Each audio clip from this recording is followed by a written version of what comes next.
So, Cornell, I want to talk to you about this last week. This young 10-year-old, very intelligent-looking young lady, a black young lady at a Pearland school who will not stand for the Pledge of Allegiance in her classroom. She doesn't want to stand up because apparently she believes that black Americans need a lot more to be done in this country.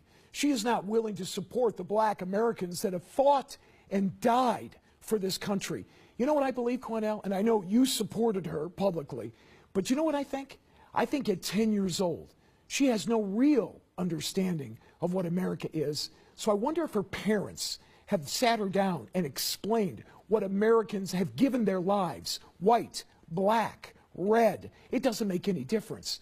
They stood and they fought and they died for this country, and she doesn't want to do anything to honor them? Matt, she comes from a family of military service members. Her father is a retired military service member also who served this nation well with great dignity. She also has additional family members who was in the armed forces. Good. Her mother's a very intelligent woman who has had long conversations as well as her father about her not standing for the flag. What white people need to understand Just white people? Yes, please. Let me explain.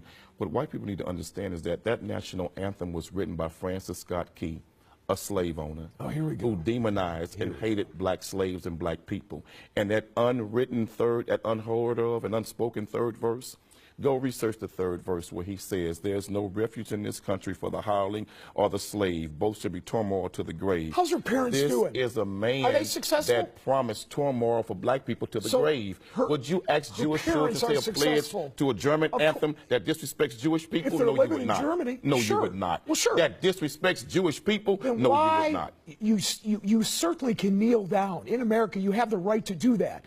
But what will happen to her, how her friends will respond, how the school will view her, how Americans will view her is very negative. And this is not what you want for your 10-year-old child. And let me say to that young girl and others like that young girl, America looked at the same way at Rosa Parks when she refused to get up and give up her seat to a white man on the bus.